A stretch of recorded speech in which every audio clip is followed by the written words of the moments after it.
میں سمجھتا ہوں کہ آپ تمام حالات جاننے کے بعد آپ کی خفگی دور ہو چکی ہوگی۔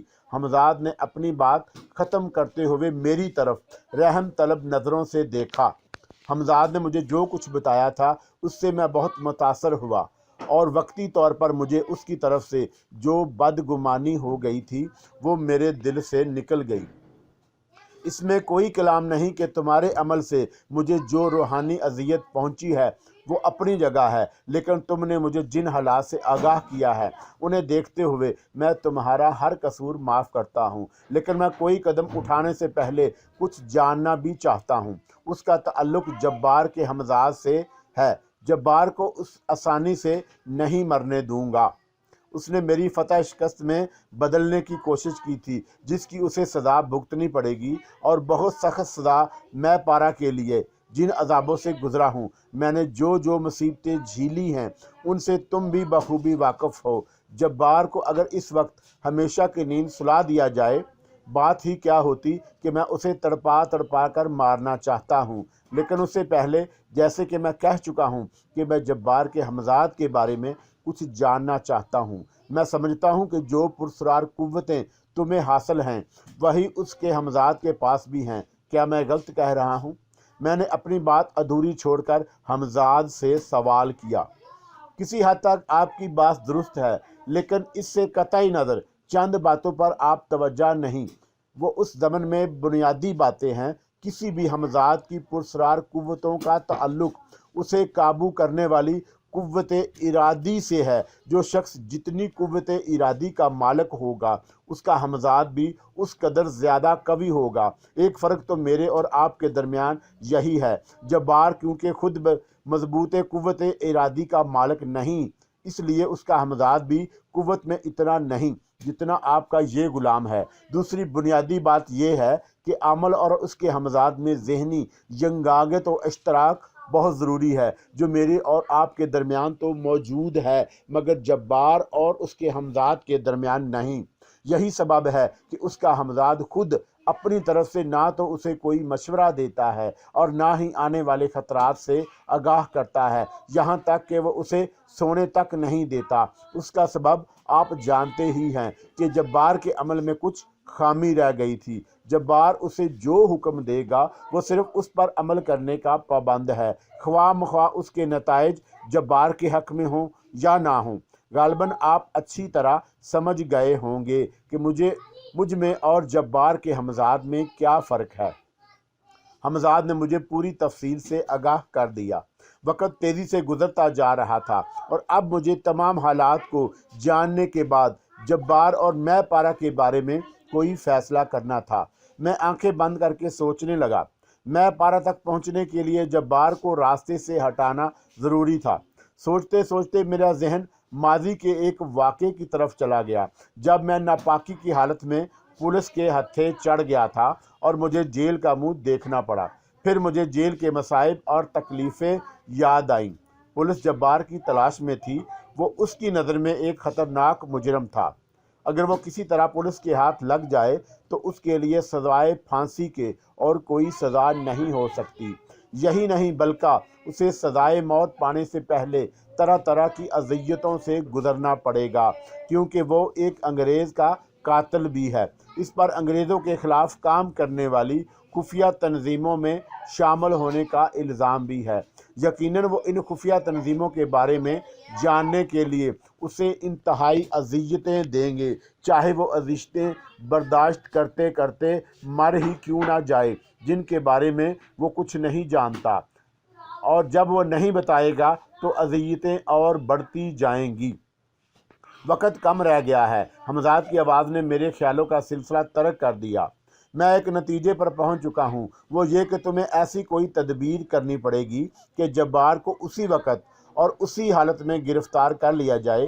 میں نے کہا، ایسا ممکن ہے، حمزاد نے جواب دیا۔ پھر بولا، لیکن اس صورت میں ایک خطرہ بھی ہے، وہ یہ کہ پولیس کو آپ کے یہاں موجودگی کے بارے میں مطلع کر سکتا ہے اور اس فلیٹ کا پتہ بھی بتا سکتا ہے۔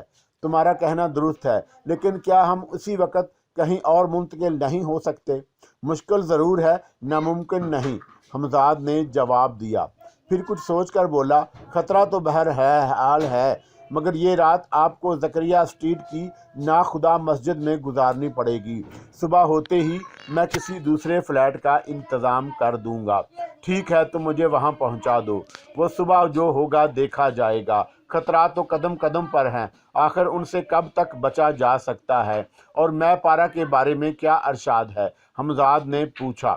میرا خیال ہے کہ 2-3 گھنٹے حوالات میں گزارنے سے اس کا کچھ نہیں بگڑے گا، اور عین ممکن ہے کہ صبح ہوتے ہی اس کے عزیز اس کی ضمانت کرا لیں۔ فی الحال تو تم مجھے ناخدا مسجد پہنچا کر روانہ ہو جاؤ۔ میں ہر قیمت پر صبح ہونے سے پہلے اسے گرفتار دیکھنا چاہتا ہوں۔ اس کے بعد میں نے بہت جلدی میں اپنا کچھ ضروری سامان اور کپڑے وغیرہ سمیٹ کر اٹیچی میں ٹھونسے اور حمزاد کے ہمراہ روانہ ہو گیا۔ میرے علم میں نہیں تھا کہ زکریا اسٹریٹ وہاں سے کتنی دور ہے، لیکن جلد ہی مجھے معلوم ہو گیا کہ لوٹولہ اسٹریٹ کے بالکل متوازی جو سڑک ہے وہی زکریا اسٹریٹ ہے، اور اس میں داخل ہوتے ہی بائیں ہاتھ کو ناخدا مسجد ہے، جس کا بڑا دروازہ اس وقت اندر سے بند تھا، لیکن ظاہر ہے مسجد کا دروازہ بند ہونا حمزاد کے لیے کیا معنی رکھتا تھا۔ اس نے چند ہی لمحوں میں نہایت احتیاط اور خاموشی کے ساتھ مجھے مسجد کے دالان میں پہنچا دیا، جہاں میری ہی طرح اور چند مسافر بھی محو خواب تھے، جنہیں شاید کسی مسافر خانے میں جگہ نہیں مل پائی تھی۔ میں بھی بغیر کوئی آواز پیدا کیے اٹیچی کوس اور اپنی بے ساکھیاں سرہانے رکھ کر ایک شخص سے ذرا فاصلے پر دراز ہو گیا۔ میں نے جبار کو اذیت میں مبتلا کرنے اور اس سے انتقام لینے کے لیے یہ تمام مصیبت اٹھائی تھی، ورنہ ایک صورت یہ بھی تھی کہ اسے سوتے میں ختم کر دیا جاتا۔ حمزاد اب جا چکا تھا۔ مجھے یقین تھا کہ کچھ دیر بعد ہی جبار پولیس کی قید میں ہوگا۔ حمزاد پر اب میرا اعتماد دن بدن بڑھتا جا رہا تھا۔ میں نے چاہا کہ کروٹ بدل کے کچھ دیر کے لیے سو رہوں، مگر ذہن میں اتنے خیالات کا ہجوم تھا کہ کوشش کے باوجود نیند نہ آئی۔ پھر یوں ہی آنکھیں بند کیے کیے مجھے ایک مشغلہ سوجا۔ میں اب اپنے تصور کی قوت کو بروئے کار لا چکا تھا۔ اس وقت میں جبار کے بارے میں کچھ جاننے کے لیے بے چین تھا کہ اس کا کیا حشر بنا۔ میں آنکھیں بند کیے واضح طور پر دیکھ رہا تھا کہ جبار نیم برہنہ حالت میں ایک سمٹی سمٹائی چادر پر پڑا تھا۔ چادر زمین پر بچھی ہوئی تھی۔ کمرے میں موم بتی کا ہلکا اجالا پھیلا ہوا تھا جو اب بجھنے کے قریب تھا۔ اس کا مطلب یہ تھا کہ پولیس اب تک اسے گرفتار نہیں کر سکی ہے۔ میں نے اپنا دائرہ تصور کو اور وسیع کیا۔ اب میں اس مکان کے باہر بھی دیکھنے کا اہل تھا۔ ابھی مجھے ماحول کا جائزہ لیتے ہوئے چند لمحے ہی گزرے تھے کہ میں نے اس مکان کے چاروں طرف گلیوں میں کچھ متحرک سائے دیکھے جو رفتہ رفتہ ہلکا تنگ کرتے جا رہے تھے۔ یقیناً پولیس جبار کو گرفتار کرنے کے لیے نہایت احتیاط سے کام لے رہی تھی، اور انہوں نے اپنی جیپیں اس مکان کے کچھ دور ہی چھوڑ دی تھیں تاکہ اس شور سے مجرم ہوشیار نہ ہو جائے۔ میں فی الحال اس بات سے واقف نہیں تھا کہ حمزاد نے کس طرح پولیس کو مطلع کیا، مگر میں اپنے احکامات کی تعمیل ہوتے خود اپنی آنکھوں سے دیکھ رہا تھا۔ پھر میرے دیکھتے ہی دیکھتے بہت خاموشی سے پولیس آس پاس کے مکانوں میں بھی داخل ہو گئی۔ ان مکانوں میں رہنے کا سخت خوف زدہ نظر آ رہے تھے، لیکن انہیں کوئی بھی سوال کرنے کی اجازت نہیں دی گئی، اور ان میں خود بھی اتنی ہمت نہ تھی کہ وہ پولیس کی اس کارروائی کے خلاف کوئی احتجاج کر سکتے۔ پولیس کے ہمراہ انہیں چند بڑے انگریز افسران بھی نظر آئے، جن کی سرخ سرخ آنکھوں میں نیند جھانک رہی تھی۔ ان کے چہروں پر ناگواری کے اثرات تھے، جیسے وہ ناوقت کی اس سرگرمی سے سخت غصے میں ہوں۔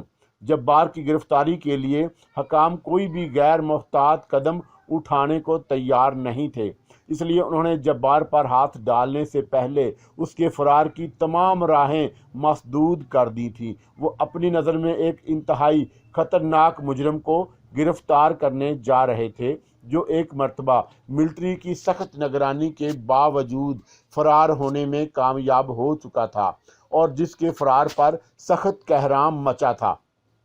ہر طرف بندوقیں کی نالیں رائفلیں اور پستول نظر آ رہے تھے۔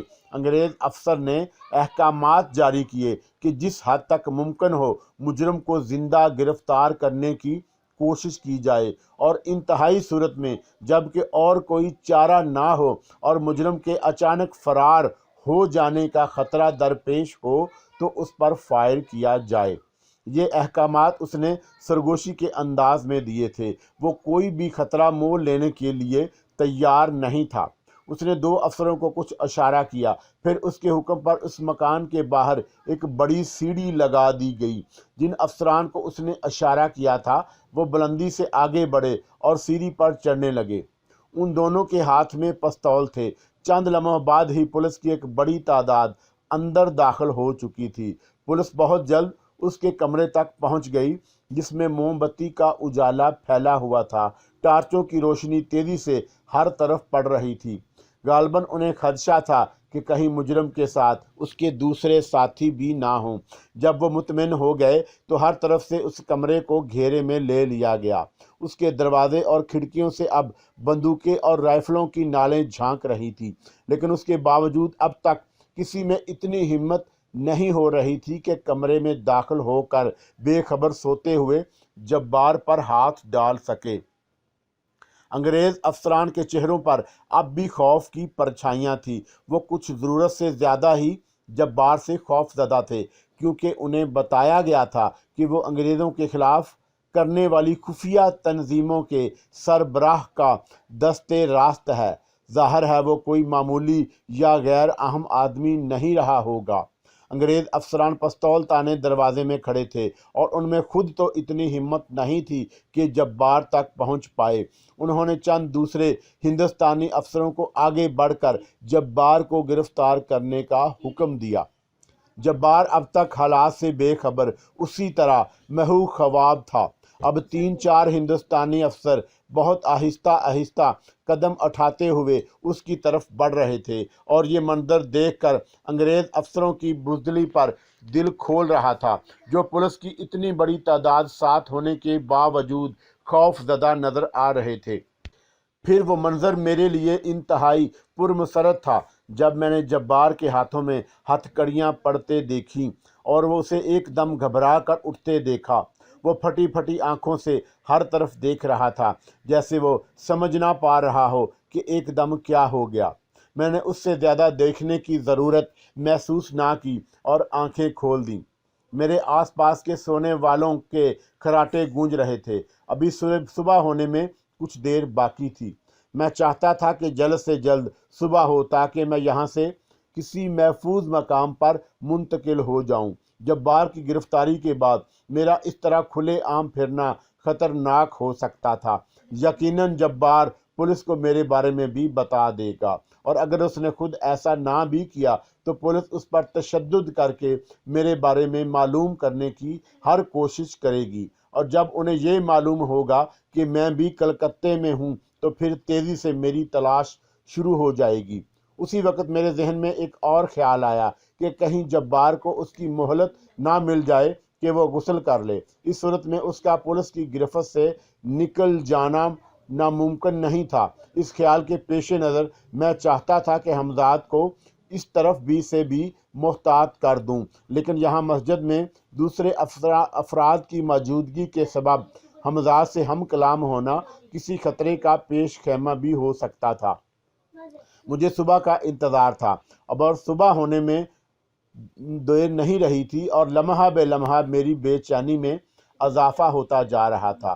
میں نے اپنے ذہن کو انتظار کی کلفت سے نکالنے کے لیے ایک مرتبہ پھر اس تصور کی قوت کا سہارا لیا۔ اس مرتبہ میری چشم تصور اس کے چہرے کی تلاش میں تھی جس کے لیے میں نے کتنی ہی راتیں اور کتنے ہی دن تڑپ تڑپ کر گزارے تھے۔ آخر وہ چہرہ میرے سامنے آ ہی گیا۔ یہ چہرہ میں پارا کا تھا۔ اس چہرے کو دیکھتے ہی مجھے دھچکا سا لگا۔ اس کے رخساروں پر آنسو بہہ رہے تھے اور چہرے پر شدید روحانی اذیت کے آثار تھے۔ چند ہی لمحوں بعد میری سمجھ میں سب کچھ آ گیا، اور جو کچھ میں نے سمجھا اس نے میرا خون کھول دیا۔ وہ حوالات تو نہیں تھی، مگر پارک سرکس کے تھانے کا ایک کمرہ تھا۔ اس کمرے کے باہر تھانے انچارج کی